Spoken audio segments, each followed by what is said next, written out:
Bharatiya Janata party మూడవసారి అధికారంలోకి వచ్చిన తర్వాత ప్రవేశపెట్టిన మొదటి బడ్జెట్ ను అన్ని వర్గాల ప్రజలు స్వాగతిస్తున్నారు. కేంద్ర ఆర్థిక మంత్రి నిర్మలా సీతారామన్ దేశ ప్రజల ఆశలకు అనుగుణంగా అద్భుతమైన బడ్జెట్ ను ప్రవేశపెట్టారని ప్రకాశం జిల్లా వాసులు హర్షం వ్యక్తం చేస్తున్నారు.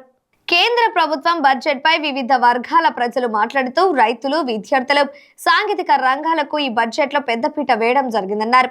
విద్యార్థి జేఏసీ నాయకుడు రాయపాటి జగదీష్ మాట్లాడుతూ వైద్య విద్యలో కొత్తగా 50,000 సీట్లను అందుబాటులోకి తీసుకురావడం, కొత్తగా అటల్ టింకరింగ్ ల్యాబ్లు ఏర్పాటు చేయడం హర్షణీయమని అన్నారు. బీజేపీ నాయకుడు పివి కృష్ణారెడ్డి మాట్లాడుతూ గ్రామీణ ప్రాంతాల్లో రైతుల వలసల నివారణ కోసం ప్రత్యేకంగా పీఎం ధాన్యశ్రీ పేరుతో కొత్త పథకం ప్రారంభించడం ఆహ్వానించదగ్గ పరిణామమన్నారు.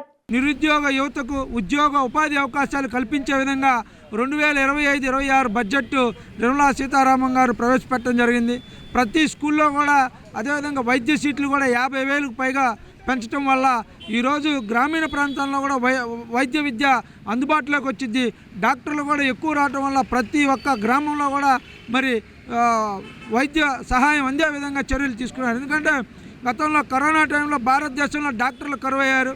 దాన్ని దృష్టిలో పెట్టుకొని ఈసారి డాక్టర్లు అదేవిధంగా విద్య అంటే ప్రైవేటీకరణ జరుగుతున్న కాలంలో ప్రైవేట్ సంస్థలు పోటీగా ఈరోజు ప్రభుత్వ పాఠశాలన్నింటిలో కూడా మరి సాంకేతిక విద్యతో పాటు ఏదైతే కంప్యూటర్ ల్యాబులు అదే ఏర్పాటు చేయాలని ఒక ఆలోచనతో రావడం చాలా సంతోషకరంగా ఉంది. ఎందుకంటే ఈరోజు ప్రతి ఒక్క పాఠశాల అంటే రాష్ట్ర ప్రభుత్వం, కేంద్ర ప్రభుత్వ పాఠశాలల్లో మరి 10వ తరగతి విద్యార్థులు కానివ్వండి దగ్గర నుంచి దాదాపుగా చదువుకునే వాళ్ళందరూ కూడా మరి కంప్యూటర్లు, వైఫైలు అందుబాటులో తీసుకురావటం మేము హర్షిస్తున్నాం.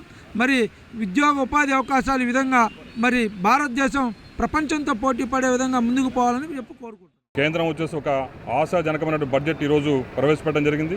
పేదలకి, మధ్యతరగతి వాళ్ళకి, అదేవిధంగా రైతాంగానికి ఉపయోగపడే విధంగా ఒక మంచి బడ్జెట్ని ప్రవేశపెట్టడం జరిగింది. ఈరోజు మనం చూసాం ఏదైతే రైతాంగానికి సంబంధించి గతంలో మనకి పీఎం కిసాన్ కార్డు 3 లక్షల వరకు లోన్ ఇచ్చేది, కానీ ఈరోజు దాన్ని 5 లక్షలకు పెంచి వారి అవసరాలు తీర్చే విధంగా ఈ యొక్క బడ్జెట్లో ప్రవేశపెట్టడం చాలా సంతోషం. దాంతోపాటు కూడా ఈరోజు చాలామంది రైతులు గ్రామాలు వీడి పట్టణాలకు వెళ్ళిపోతూ ఉన్నారు. వారిని అందరూ కూడా వెళ్లకుండా ఉండే విధంగా పీఎం ధనధాన్య కృషి అనే పథకం కింద దాదాపుగా 100 జిల్లాలని ప్రామాణికంగా తీసుకొని ఈ చిరుధాన్యాలు పండించే విధంగా సబ్సిడీ తోటి ఆ రైతుల్ని ఆదుకోవడం కూడా చాలా సంతోషం కలిగించే విషయం. అదేవిధంగా ఈరోజు మనం చూస్తూ ఉన్నాం ఎవరైతే పేదలు, చాలా చిరు ఉద్యోగులకు ఈరోజు ఆశాజనకంగా కూడా ఈ యొక్క బడ్జెట్లో 12 లక్షల వరకు కూడా ఎటువంటి రుణం అంటే ఎటువంటి కూడా పర్సంటేజ్ లేకుండా పూర్తిగా మినహాయింతో ఈ యొక్క బడ్జెట్లో కూడా వారికి ట్యాక్స్ లేకుండా చేయడం కూడా చాలా సంతోషం కలిగించే విషయం. అదేవిధంగా ఈరోజు చూస్తూ ఉంటే మనం దాదాపుగా మెడికల్ అంటే రాబోయే ఒక 10 సంవత్సరాల్లో ఒక జనాల పెరుగుదల, అదేవిధంగా అందరూ కూడా మెడికల్కి ఇబ్బంది లేకుండా ఉండే విధంగా దాదాపుగా 50,000 మెడికల్ సీట్లు కూడా పెంచడం కూడా చాలా ఆశాజనకంగా ఉంది. ఈ యొక్క బడ్జెట్ ప్రవేశపెట్టినందుకు కేంద్ర ప్రభుత్వానికి ధన్యవాదాలు తెలియజేస్తాను.